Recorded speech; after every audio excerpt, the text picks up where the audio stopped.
Oh God.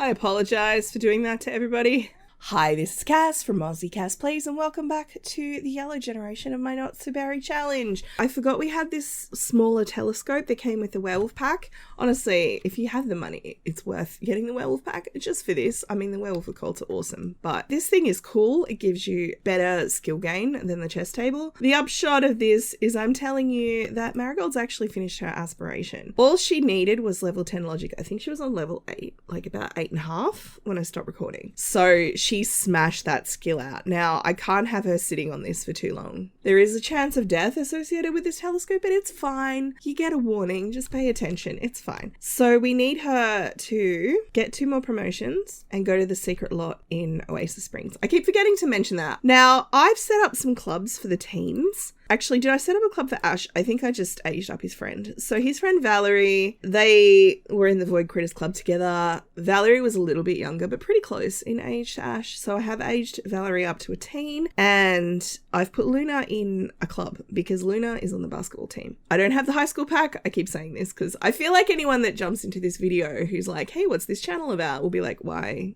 are you not using the football teams and stuff? I don't have football teams. I have some wicked simulation lag though, apparently. But yes, Luna is in a basketball team at school. So we have their friend Leia. We have Edison, who is actually Luna's uncle. Edison is Kara and Felix Kendall's son, who they had quite late. They were adults. But this is Marigold's half-brother, who hasn't really played in the story much. I think Marigold's met him once or twice. I mean, they probably send Christmas cards to each other or Winterfest cards to each other and that kind of thing, but that's it. Since he's a teen and he aged up with the active trait, I'm like, let's put him on the basketball team. At least he'll have a role. Ashley was in the world. I just gave her a makeover. Percy and Stella were created like Leia by Lena or Pebble Dragon on the gallery. So if you go to ACP Berry hashtag, these two were created as children. So Percy was created to be friends with Ash. And then we have Stella, who Pebble Dragon has created as a potential love interest for Luna, because Luna has to have 3 failed relationships before they finally settle down with someone. So we'll see how it goes. Luna may have different ideas for this morning, because it is New Year's Eve. But for this morning, I thought I'd have Luna and their friends or their teammates and friend meet up in San Myshuno. They're on a team together. Maybe they have a game, but we'll have to use our imaginations for that. Now, these guys are all meant to be in their club gear. Oh, I forgot it was winter. I did set a uniform. They're all meant to be in their sports uniforms, but they have declined. I don't know if that's a problem with how I've set it up or the club system, or because it's snowy here and it's very cold. So I'll just show you these guys. I'm imagining these guys are going to be like the friends, the high school friends for Luna. The thing with Ash is he's a loner. Oh my God. Where did your shirt go? I didn't realize. I only did the first outfit. It looks like Purple Dragon gave them multiple outfits. So I'll just put them in a different athletic wear and I'll go through and modify the ones that, oh, they don't have shoes on. It's fine, I'm sure. Frostbite's for losers. Stella's not a loser. Well, this is Edison, who's our uncle. And this is Leia, who aged up. Really cute. She's a very cute sim. She's also a werewolf. So what I was kind of thinking was these guys can hang out here for a bit. I want to switch back to Ash because Ash needs to start working on the Strangeville mystery. The other thing, Luna, other than the failed relationships, the other thing that is a primary focus for Luna is singing skill. So I was actually thinking I might take these guys to a karaoke bar later for New Year's Eve. I mean, they're like 14 or 15. They won't be drinking. If I can control them. All right, so Ash has arrived in central Strangeville. Like I said to you guys a few parts ago, I have replaced all the lots with gallery downloads. So this is the new kind of town hall. It's actually a library. I think it's super cute. So he's gone in to introduce himself to the librarian. Now, remember, Kiara actually was the one that told him he should go to the curio shop, and for his aspiration, he actually needs to buy a curio, talk to us about Strangeville with 5 sims, and then once he's done those 2 things, I'll see about having him go to the secret lab. This is the librarian who's wearing a veil. I'm always curious about what goes on in that secret lab. After that explosion a few weeks back, I haven't seen anyone go in or out. Given it's in a crater, I'm curious as to how you can see anything in there, but that's cool. course, having my loner sim be the one that has to talk to a bunch of people maybe wasn't the best choice, but it is what it is. Honey Elmore. Let's talk about Strangeville with them. I just have had him go to the bathroom, and it looks like she's decided to come and use the librarian's computer, which is a lot. So we'll talk about Strangeville with Honey. Of course, the scientist is right there. He's like, hey, so, what's going on with all those, people? The local bar is known to have military personnel winding down after a long day on the base. Well, of course, we're a teenager, so going to the local bar is a bit awkward. Now, I feel like this guy would then butt in Grady, because he obviously knows, he's seen some stuff, He's like, so what's with those smiling people? I don't have a lot of time to talk. I'm busy studying some of the plants around town. Fascinating. And then this lady's like, oh, the plants. And she's butting in. These guys are not very good at ComSec. I'm just saying. Communication security, not their area of expertise. The implications of what we've discovered in the crater are astounding. I mean, the secret lab is boring and not even worth thinking about. Resolve to complete an aspiration milestone. So he wants to understand. So he needs to talk to one more person. I feel like he'd want to talk to a military person, but he'd probably also be a bit intimidated by them. Cool. Everyone else is scarpered away when they realized I've said too much. And then I was thinking to have him go to the curio shop. So he's coming to talk to this guy, and he's like, so what's going on with the crater and the plants and stuff? We've just moved in. It's really weird. You should really check out that secret lab. I hear there are strange things going on there. You should be able to sneak in through the back gate. Oh, that sounds totes safe. He said, hey, Mum, I want to go check out that curio shop. And his mum's given him a bit of money. I thought I'd buy something for each of the kids. So I'm going to say buy curio items. He's like, cool, thanks for your help. And then he's going to shoot across. Thorn has his nose out of joint. It wasn't his birthday, but he's annoyed because his siblings both got really cool presents in the last part, and he's a bit cranky. And Marigold doesn't want to give him the equivalent of a birthday present because it wasn't his birthday. But she's like, Ash, take some money, get something little for each of you.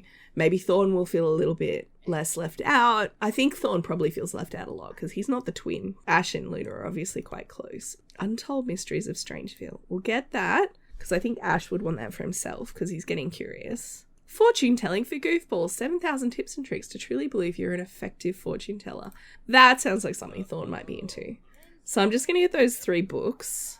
Thank you for shopping at Curios, Creations and More. No one ever asked me what the more is, but anywho, enjoy your new items. Let's do a funny introduction now. I'm sad this is Bailey. I can't say that's her name. Go? Unfortunately, we don't have Erwin anymore. Erwin is presumably no longer with us. Okay, let's have a look here. What was that impression that he just got of Bailey? First impression, weird. I mean, that's fair. Independent and capable. That is a good description of Ash. Wait, where'd she go? Hello? Bailey? Did she shut the shop so she could talk to him without actually... Okay, well, that's a little weird. Bailey's obviously even more socially awkward than Ash, and it is I can't talk to you if I can see your face. I guess I could have him quickly go to the secret lab on the way home. I assume he's doing this on a bike or something. I should probably buy him a bike and Luna. Because he's like, I'll just ride past the crater, So that's the front of the lab where the road comes down. So he's presumably come through this tunnel and there's been no guards. And then he's just ridden around the outside of it. And then he's discovered this place where the truck has turned over. So this is the back half of the lab. I'm going to have him view the bizarre plant. I think that's a safe activity. The bizarre plant has an odd glow about it, as if it's being controlled by some other entity. It's a really odd connection to make, my dude. It looks as though there's something growing inside of it. Well, that I can see. All right, so he's coming in here and this place has been trashed. It's clearly abandoned. So he needs to examine the sealed door. So he's just walking through this place has got, dust in the air and this general sense of disarray. And he's like, the heck? I don't know why taking notes is a very Ash thing to do, really, isn't it? Oh, he completed his resolution already. The door is locked. Looks like it requires a key card. Someone around town might know how to get one. Before leaving, poke around the secret lab to gather more information. So I'm going to have him do this real quick. I don't know what his computing skill is. I don't know if he can hack. Yeah, computer. He needs programming 3 or higher. Oh, he got a clandestine dongle. Ooh. A packet of mysterious seeds. 2 packets of mysterious seeds. And a suspiciously blurry photo. Suspiciously blurry, as opposed to it was taken by someone with photography level 1 and there's a gnome in it. So we've arrived at the waterside Warble. I don't know why we're squealing. That's fine. I don't know who the celebrity is. I assume somebody's a celebrity. Now, I've gotten Luna to order drinks, but they're just getting like cream cola for everybody. So soft drink. I'm hoping to actually get home before midnight. I haven't actually set a curfew, but I feel like they would probably have one. It's funny how much Edison looks like Marigold. It's so much like his mum. And Marigold's obviously got her mum's colouring. So they're having a nice old chat. When Luna's finished their drink, I'm going to have them go in and let's sing a duet with Leia. I feel like Leia won't judge us for being bad. Leia is presumably also bad, although Leia has a violin. I was going to say, is everyone going to come and watch? But I don't really want them to. I expect this is going to be truly awful. All of the sugar in the cola has gone to Luna's head.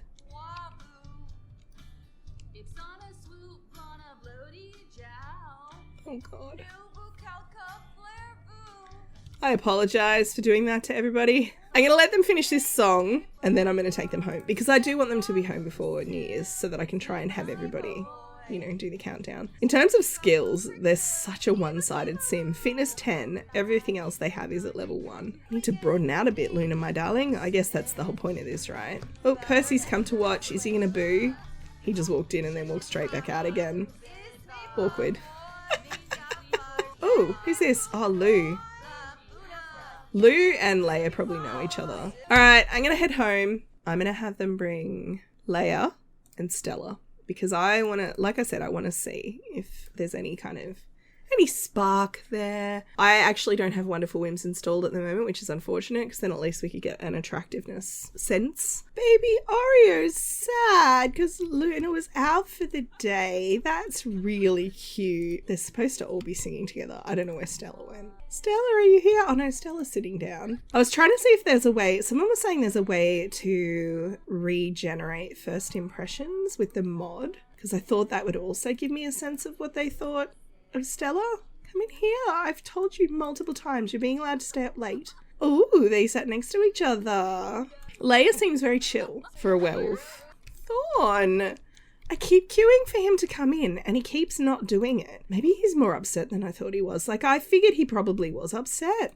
Is he glitched? I don't know if he's going to make it for the countdown, given the speed Sims move at. Yeah, he can't get out. Okay, he's coming now. So he was actually stuck. That's unfortunate. Shooby. You're out of sequence with everyone else, Stella. Jeb, watch it. You can go to bed afterwards. Look, I feel that way on New Year's Eve. If I stay up till the countdown, I'm in bed like 5 minutes later. I get that. Oh, hey, Ruby's come. Hey, Ruby. Yay! Happy New Year. Ah, these guys are giving each other a hug. Stella's gone to raid the fridge. Marigold's giving Luna a hug, not Jeb. Are you kidding? Oh, they're all giving Luna a hug. I mean, I know Luna's the heir, but geez. Now, she does still have this fear because she hasn't actually been to work. So when she needs to, because she needs to regain her passion before work, but that moodlet only lasts a couple of hours. I didn't realise when I chose this wallpaper and tile combo for the kitchen how Sianne Gen reminiscent it was. I was like, oh, I like that colour. So Luna's having a chat to Ruby. Everyone else has gone to bed. Their friends have left. And they're kind of talking around the gender fluid issue, trying to get a sense from Ruby of what the family thinks of trans issues generally and that kind of thing, because Sianne and Darnell were such an open-minded couple. I actually think Ruby's like probably being quite condemning of somebody in the public realm who's said something anti-trans recently, that kind of thing. Luna's listening and thinking, okay, well, like basically Luna's trying to get the courage up to talk to their parents in the morning. They had a game today, New Year's Eve. They couldn't really bring it up in front of the whole family. So they're kind of like, okay, thinking to themselves, okay, I'm energized by this whole thing. I can do this. So Ash gave Luna their book last night, but I just wanted to see how Thorn reacts to the Goofballs book. We'll see if it was a good choice for them. Because Thorn was the reason for the gifting. Is he happy? Oh, he's happy about it. That's good. They just became good friends. I'm going to get him to read fortune telling for Goofballs. And then I'm going to get him to come in here. Now, for his aspiration, he actually just needs to earn a high score on the typing game. Play a game of Keyboard Commander. Now, he's actually motor level 10, so he's done quite well. He's learning to do fortune telling for Gooples. I'm glad he was happy. I was a little bit worried he'd be mad, because sometimes you kind of can't tell. Luna's actually still asleep because they stayed up super late. It's also spring, which is exciting. It's the first day of spring. It's a first quarter moon. I don't know how Jeb's identified a fish from talking to Ash. Random things that he was doing in science at school, I guess. He's actually feeling super tense because I think you get this fear of unfulfilled dreams if you ignore their wants for too long. So I'm suspecting, I'm not 100% sure. Fill that bowl, and then I actually was going to have Luna talk to Jeb first. So Luna said, "Hey Dad, can I talk to you about something?" And he's like, "Oh, okay." So they've just gone to brush their teeth. Now, I don't have a mod that lets them actually kind of come out or anything. So I'm thinking, I guess we'll have a deep conversation. Oh, Thorn's going through a clingy phase. Luna's kind of sounding him out on again, what they did with Ruby, oh, hey, that recent public figure who made that awful comment, that turf or whatever. And, great. Jeb had to look it up on his phone because he hadn't been tracking it, but he's like, yeah, that's not cool. We're going to share resolution, and then we're going to, can I tell a deep secret? So, yeah, they're basically explaining, hey, look, I think I would like to use different pronouns. And Jeb's like, okay, what pronouns do you want to use? And Luna's saying they, them. I don't feel like I'm exclusively male or female. I feel like kind of a bit of everything, And Jeb's sort of looking a bit thoughtful, and he's like, okay, well, thank you for telling me, honey. Have you told anyone else? And Luna's saying no. And it's like, well, we need to tell your mother and your siblings. Do you want me to do that for you? And Luna kind of does, but I think is like, no, I'll do it. I wish the telegroup story interaction worked, because I feel like that would be a good one for this. Thorn just completed his aspiration. Good work, buddy. Now, these guys, you'll see, don't get on as well. Luna gets on all right. Good friends with Jeb, but just friends with Marigold, I believe. The challenge actually says for Grey Gen that you have a terrible relationship with your parents, or a poor relationship. I can't remember the exact word, but it's that Luna doesn't feel like they fit in. So it's not that I have to drive this down like I kind of had to with Marigold and having them make friends. I'm kind of thinking I'm going to have them do something mischievous. What I want to do is do something that Marigold could react positively or negatively to, and we will judge her initial reaction based on how she reacts to that. So maybe a what's that spot? But it's not what's that spot. We're using our imagination. I'm just trying to do something because Jeb is unquestioningly accepting. Marigold, I think, would be a bit confused. Oh my God, I would like to adult now. I feel like I'm old enough now that I should be able to go anywhere I want and do whatever I want. I feel like this ties into his desire to hang out at the secret lab and hack computers. Jeb is going to say, we'll see what we can do. He's like, look, we can give you a bit more sort of freedom. Oh, that was negative. So Marigold's initial reaction is, that doesn't make sense. I think Marigold probably understands gender identity as male or female. So they've had a negative reaction. I'm not going to have them fight or anything. I'm just going to, oh God, did they get a sentiment? They got closer. So Marigold's feeling closer to Luna and is grateful that Luna told her, but doesn't get it. That's how I'm going to interpret that kind of combination of events. I was a bit worried that was going to be a negative sentiment because I love Marigold and I would have to judge her if she got a negative sentiment to her child in this situation. So I'm going to wrap this part up here. I'd love to hear what you guys think. Please let me know. Are you okay? Luna, are you sick? You're sick, aren't you? I saw that. Don't think I didn't. Oh, actually, that could be because you're a slob. I'm not going to assume that they're sick until I see a moodlet. Oh, Marigold's got a refined palette. I forgot Marigold was a celebrity. That's from the astronaut thing, right? She's a notable newcomer. She is used to excellent meals. I mean, I feel like that's a good one for her because her husband cooks everything and is amazing. So, please let me know what you think in the comments. If you have any suggestions or anything, I'd love to hear from you. If you've enjoyed, please like and subscribe. You know the drill. Don't forget to wash your hands. I will catch you next time. Thanks for watching.